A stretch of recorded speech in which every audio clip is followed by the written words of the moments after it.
Hello everyone, welcome back to our YouTube channel Sharad sir. આજે આપણે FI BCom same 1 NEP અંતર્ગત એક subject start કરીએ. સબ્જેક્ટનું નામ છે બિઝનેસ અકાઉન્ટિંગ. બિઝનેસ અકાઉન્ટિંગમાં ટોટલ 5 ચેપ્ટર આવે છે.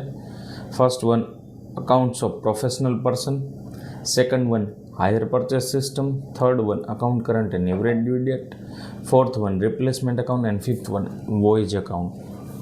આજે આપણે સ્ટાર્ટ કરીએ summary aspect of professional person, accounts of professional person, જેને કહેવાય વ્યવસાય કરતા વ્યક્તિના હિસાબો. ચેપ્ટરનું વેઇટેજ છે 10 માર્ક. બધા ચેપ્ટર 10 માર્કના વેઇટેજ ધરાવે છે. ટોટલ 50 માર્ક ઇન્ટરનલ એક્ઝામ અને 50 માર્ક એક્સટર્નલ, જે સૌરાષ્ટ્ર યુનિવર્સિટીની અંતર્ગત આપણે એક્ઝામ લેવામાં આવશે તેમાં પૂછાશે. આજે સ્ટાર્ટ કરીએ અકાઉન્ટ્સ ઓફ પ્રોફેશનલ પર્સન. હવે પ્રોફેશનલ પર્સન એટલે શું? કે જે વર્કની અંદર સ્પેશિયલાઇઝ નોલેજ જોઈ, સ્કિલ જોઈ અને એ સ્પેસિફિક બોડી પાસેથી ડિગ્રી ઓબ્ટેન કરવી પડે અને પછી જ પોતે સર્વિસ રેન્ડર કરી શકે. કોને? તો કે ક્લાયન્ટને. તો એવી જે સર્વિસ પ્રોવાઈડ કરનાર વ્યક્તિઓ છે એને પ્રોફેશનલ તરીકે ઓળખવામાં આવે છે.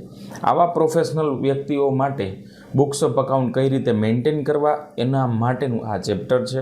પ્રોફેશનલ પર્સન છે જનરલી એ ગુડ્સ સાથે ડીલ ન કરતા હોય, એટલે ગુડ્સનું વેચાણ અને ખરીદી પ્રોફેશનલ પર્સનમાં ન આવતી હોય. એનો મેઇન પર્પઝ શું હોય? જે સર્વિસ આપવામાં આવે છે એના બદલામાં ક્લાયન્ટ પાસેથી ફીસ ચાર્જ કરવી.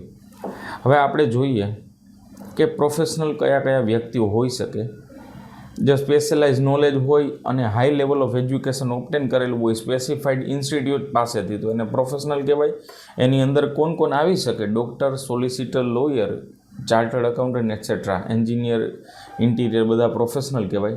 Typically maintain financial record in the forms of cash basis as well as on mercantile basis. હવે પ્રશ્ન થાય કે કેશ બેઝ એટલે શું અને મર્કેન્ટાઇલ બેઝ એટલે શું?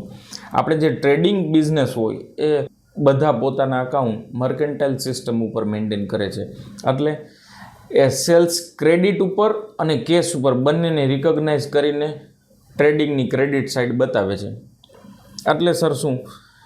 ક્રેડિટ એટલે શાખ ઉપર જે વેચાણ હોય અને રોકડ વેચાણ હોય, બંનેની કન્સિડરેશન, બંનેની વિગત ટ્રેડિંગ અકાઉન્ટમાં વેપાર ખાતામાં જમા બાજુ આપવામાં આવે. જ્યારે પ્રોફેશનલ પર્સન જે કેશમાં જ સર્વિસીસની ફીસ ચાર્જ કરે છે, જે રિસીવ્ડ થાય છે એને જ રિકોગ્નાઇઝ કરીને રેકોર્ડ કરવામાં આવે. અને ક્યારેક ક્યારેક સર્ટેન કેસની અંદર હાઇબ્રિડ ફોર્મની અંદર, એટલે કે કેશ અને મર્કેન્ટાઇલ બંનેનું કોમ્બિનેશન પણ યુઝ કરવામાં આવે. તો કઈ રીતે પ્રોફેશનલ પર્સન પોતાના બુક્સ ઓફ અકાઉન્ટ લખે છે એ આપણે શીખવાનું છે. એમાં મેં એક ઇમેજ આપેલી છે. અલગ અલગ પ્રોફેશનલ ફોર્મ, પ્રોફેશનલ પર્સન જે ડિગ્રી ઓબ્ટેન કરીને મેળવે અને પોતાનું વર્ક કરે. હવે મેં જો સૌથી પહેલાં આપેલું છે સોલિસિટર. સોલિસિટર તમારે જનરલી સોલિસિટર, ડૉક્ટર, એડવોકેટ અને CAના લગતા અકાઉન્ટ્સ પૂછવામાં આવશે, વાર્ષિક હિસાબ. હવે સોલિસિટર વાર્ષિક હિસાબમાં શું બનાવવાનું હોય? Profit and loss account, capital account અને બેલેન્સ શીટ. સોલિસિટર એટલે શું? જે ક્લાયન્ટ અને મેઇન જે સિનિયર એડવોકેટ હોય એ બંને વચ્ચેની બ્રિજ છે. એટલે શું? સોલિસિટર પાસે ડિગ્રી એડવોકેટની જ હોય. એને લોયર તરીકે એટલે ડિગ્રી ઓબ્ટેન કરેલી છે, પ્રેક્ટિસ પણ મેળવેલી છે અને સિનિયર એડવોકેટ છે, બંનેને જોડવાનું કામ સોલિસિટર કરે છે. ઘણી વખત સોલિસિટર પણ પોતે સલાહ આપે છે. એ સોલિસિટરમાં એક ઇમેજ આપેલી છે. મોસ્ટ ઓફ ધ લીગલ જ્યુરિસડિક્શન જે મેટર હોય, કાયદાકીય મેટર હોય, તેની અંદર સોલિસિટરનો ઉપયોગ કરવામાં આવે છે. પછી છે લોયર, એડવોકેટ. લોયર એટલે ખાલી ડિગ્રી મેળવેલી હોય એને લોયર કહેવાય. અને એ સર્ટિફિકેટ ઓફ પ્રેક્ટિસ જે બાર કાઉન્સિલ પાસેથી લેવામાં આવે ત્યારે એ એડવોકેટ તરીકેની પ્રેક્ટિસ કરી શકે છે. લોયર ખાલી ડિગ્રી મેળવે છે, જ્યારે એડવોકેટ એ પ્રેક્ટિસિંગ એડવોકેટ એ પોતે ક્લાયન્ટને સર્વિસ પણ પ્રોવાઈડ કરી શકે છે. ચાર્ટર્ડ અકાઉન્ટન્ટ ICAI પાસેથી ડિગ્રી ઓબ્ટેન કરે, પ્રોફેશનલ કોર્સ છે. તે કયા કયા વર્કની અંદર એક્સપર્ટાઇઝ હોય? ઓડિટિંગ, ટેક્સેશન, અકાઉન્ટિંગ અને ફાઇનાન્શિયલ મેનેજમેન્ટ. અને ડૉક્ટર, એવા ઘણા પ્રોફેશનલ એના બુક્સ ઓફ અકાઉન્ટ આપણે જોવાના છે. Profit and loss account. હવે આપણે જોઈએ કે કઈ મેટર આપણે કન્સિડર કરવાની છે. તો સૌથી પહેલાં રેવન્યુ રિકોગ્નાઇઝેશન. રેવન્યુ રિકોગ્નાઇઝેશન સૌથી પહેલાં મેઇન ઇન્કમ શેની હોય પ્રોફેશનલ માટે? ફીઝ. શેના માટે? તો કે સર્વિસ રેન્ડર કરે છે એના માટે ફીસ ચાર્જ કરે. એક્ઝામ્પલ તરીકે હું એઝ અ એડવોકેટ પ્રેક્ટિસ કરતો હોય તો હું ક્લાયન્ટને જે હું કન્સલ્ટન્સી સર્વિસ આપું એના બિહાફમાં હું ફીસ ચાર્જ કરીશ. હું ચાર્ટર્ડ એકાઉન્ટન્ટ હોય, ટેક્સની કેલ્ક્યુલેશન કરી આપું, ઓડિટ કરી આપું તો એના માટે પણ હું ફીસ ચાર્જ કરીશ. આવી રીતે પ્રોફેશનલ પર્સન માટે main revenue recognition, main form of revenue એ ફીસ છે. પછી એમાં cost of goods sold involve થતું નથી. એક્સપેન્સ સ્ટ્રક્ચર અલગ અલગ હોય છે. કયા કયા એક્સપેન્સ આવી શકે? ઓફિસ રેન્ટ હોય, પછી સ્ટાફની સેલેરી હોય, ઇક્વિપમેન્ટનો કાંઈ એક્સપેન્સીસ હોય, સોફ્ટવેરના લાઇસન્સનો કાંઈ ખર્ચ હોય, અને ફીસ જે ચાર્જ કરવામાં આવે ક્લાયન્ટ પાસેથી એની main source of income. Expense અને ઇન્કમ એનું કોમ્બિનેશન આપેલું છે. Professional income and expenses in professional of P&L account.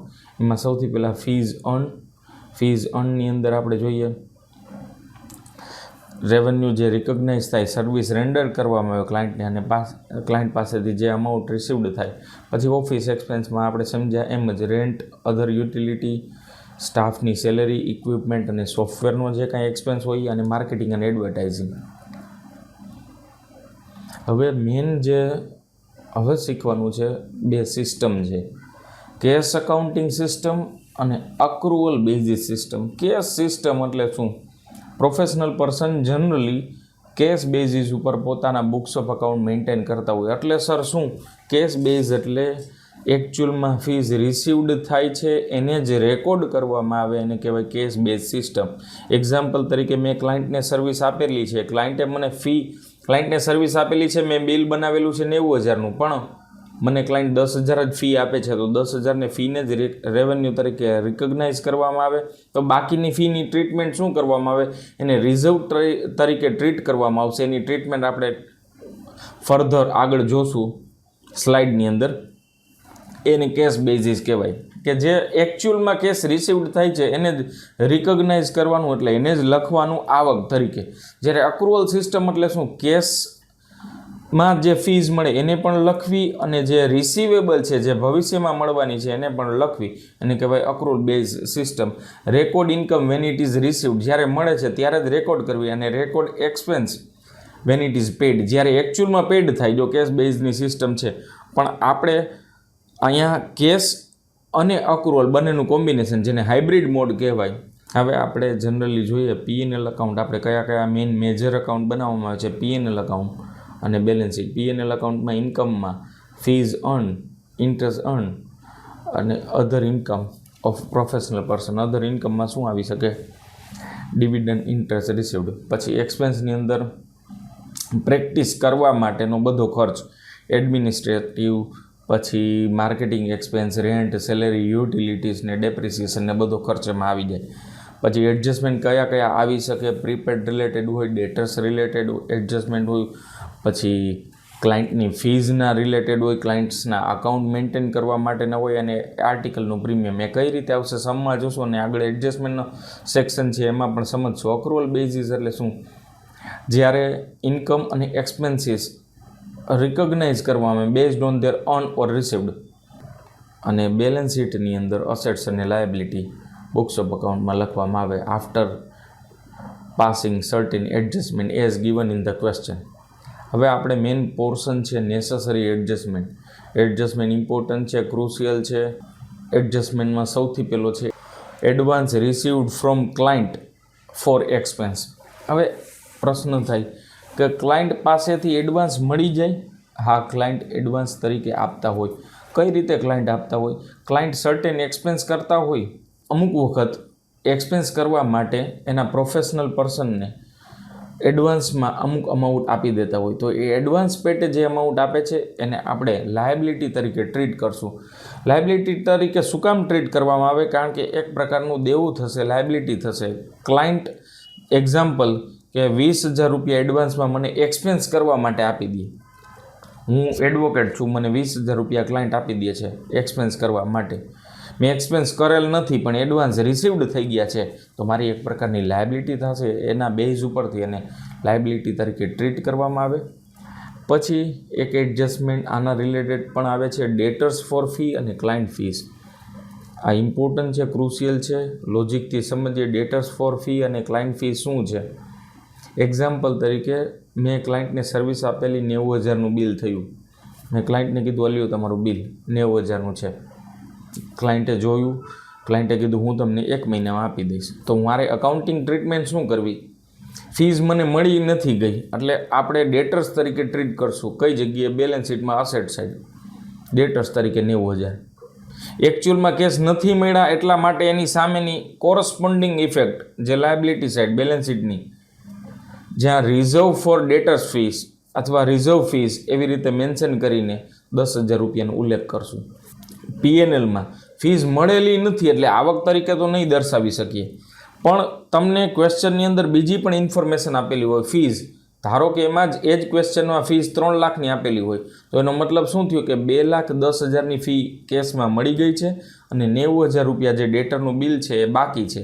Total જે છે એ 3 લાખ રૂપિયા મેન્શન કરવામાં આવશે. કઈ રીતે? 2,10,000 પ્લસ 90,000 એટલે ટોટલ થયા 30,000. જે 90,000 નથી મળ્યા એને આવક તરીકે ટ્રીટ કર્યું તો એના માટે પણ આપણે પીએનએલમાં પ્રોવિઝન એટલે કે રિઝર્વ તરીકે દર્શાવવું પડશે. એનો મતલબ સર શું થયો કે 4 બાજુ એન્ટ્રીની ઇફેક્ટ આવશે.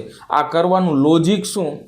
એકચ્યુઅલમાં ક્લાયન્ટ પાસેથી ફીઝ કેસમાં મળેલી નથી, જે રિસીવેબલ છે ફ્યુચરમાં, એટલા માટે આપણે એક પણ જગ્યાએ એન્ટ્રી નહીં કરીએ. તો ન લખવામાં આવે તો ચાલે? ન ચાલે. શું કામ? કારણ કે કોઈ વ્યક્તિને જોવું હોય તો જોઈ શકે કે ક્લાયન્ટ પાસેથી આટલા રિસીવેબલ છે, આપણે પણ ચેક કરી શકીએ, અને સામે એ કેસમાં નથી મળેલા એટલા માટે એનું રિઝર્વ ક્રિએટ કરવામાં આવે તો કોરસ્પોન્ડિંગ 4 ઇફેક્ટ આપવામાં આવશે. 4 બાજુ બેલેન્સ શીટમાં અસેટ સાઈડ, સામે લાયબિલિટી સાઈડ, પીએનએલની ક્રેડિટ સાઈડ અને પીએનએલની debit side. 4 effect debtors for fee જેને ક્લાયન્ટ ફીસ તરીકે ઓળખવામાં આવે. એવી જ રીતે એના પછીનું એડજસ્ટમેન્ટ છે unfinished work, outstanding fees, pending work, pending fees, unfinished work, બધાનો મતલબ સેમ જ થાય. આની પણ કેસ બેઝિસ તરીકે સેમ ટ્રીટમેન્ટ. અનફિનિશ્ડ વર્ક એટલે શું? જે વર્ક નથી કમ્પ્લીટ થયેલું એને અનફિનિશ્ડ વર્ક તરીકે ઓળખવામાં આવે છે. એનું બિલ ધારો કે હું રેઝ કરું તો આવી જ રીતે 4 ટ્રીટમેન્ટ કેસ બેઝના 2 ફોર્મ ઉપર જે એકચ્યુઅલમાં અર્ન નથી થયેલી નથી, મળેલી નથી, એટલા માટે આપણે એની 4 એન્ટ્રી 4 ટ્રીટમેન્ટ આપવામાં આવશે. પછી ખાસ ડૉક્ટરના પ્રોફેશનલ માટે મેડિસિન કન્ઝ્યુમને કેલ્ક્યુલેટ કરવી પડે. મેડિસિન કન્ઝ્યુમ કેમ મળે? Opening stock of medicine plus purchase of medicine minus closing stock of medicine.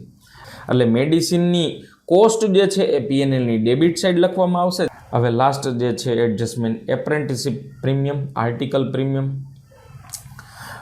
Professional person જે રેપ્યુટેડ હોય એ રેપ્યુટેડ પ્રોફેશનલ પર્સનની અંદર પ્રેક્ટિસ કરવા માટે, નોલેજ મેળવવા માટે, વધારે શીખવા માટે પેમેન્ટ કરે એને આર્ટિકલ પ્રીમિયમ તરીકે ઓળખવામાં આવે.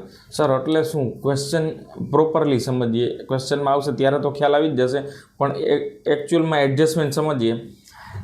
જે રેપ્યુટેડ ફર્મ હોય એડવોકેટની, સીએની કે કોઈ પણ પ્રોફેશનલની, એના પાસે વર્ક જો શીખવું હોય તો શીખવા માટે જે ફીસ દેવામાં આવે એને કહેવાય એપ્રેન્ટિસશીપ અથવા આર્ટિકલનું પ્રીમિયમ. એ પ્રીમિયમ પ્રોફેશનલ પર્સન માટે આવક થશે. આવક તરીકે એને ટ્રીટમેન્ટ કરવામાં આવશે. કઈ બાજુ? પીએનએલની ક્રેડિટ સાઈડ. અમુક વખત અમુક આર્ટિકલ જે છે એડવાન્સમાં 2-3 વર્ષના ભેગા આપી દેતા હોય તો શું કરવું? તો આપણે રૂલ મુજબ 1 જ વર્ષનો હિસાબ લખવામાં આવે. એક્ઝામ્પલ તરીકે કરંટ યર 24-25નો હિસાબ આપણે લખતા હોય, આર્ટિકલે એક સાથે 15,000નું પ્રીમિયમ પેઇડ કરેલું, તો જે 3 વર્ષનું એક સાથે જો એને પેઇડ કરેલું હોય તો આ વર્ષ માટે ઇન્કમ 5,000ની જ થશે. તો બાકીના જે 2 વર્ષ માટે જે એકચ્યુઅલમાં ઇન્કમ આ વર્ષની નથી એને શું કરશું? ડિડક્ટ કરશું, એડજસ્ટ કરશું. એટલે એકચ્યુઅલમાં 5,000 જ પીએનએલની ક્રેડિટ સાઈડ દર્શાવવામાં આવશે અને 10,000 જે છે એ 15,000માંથી માઇનસ કરવામાં આવશે. જે ડિટેલમાં આપણે સમની અંદર જોશું. પ્રોફેશનલ પર્સનના બેઝિક થિયરેટિકલ આસ્પેક્ટ સમજ્યા. આના રિલેટેડ સમ ફ્યુચરની અંદર આપણે સમજશું, જે નેક્સ્ટ મારી વિડીયોની સિરીઝમાં આવવામાં આવશે. આના ઇંગ્લિશની પીડીએફ તો છે જ, સાથે હું ગુજરાતીની પીડીએફ પણ અપલોડ લિંકમાં ડિસ્ક્રિપ્શન બોક્સમાં પણ આપી દઈશ.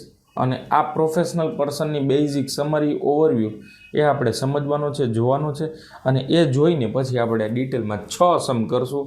આપણે પહેલેથી કીધેલું છે એ મુજબ 2 પાર્ટ, એક ચેપ્ટરની અંદર 2 પાર્ટ, એક પાર્ટમાં થિયોરેટિકલ આસ્પેક્ટ અને કયા એડજસ્ટમેન્ટને, સેકન્ડ પાર્ટની અંદર પ્રેક્ટિકલ સમ. તો stay tune four hour next update and next video. Thank you. આ મારા ચેનલ શરદ સરને લાઇક, શેર અને સબસ્ક્રાઈબ કરજો. Thank you.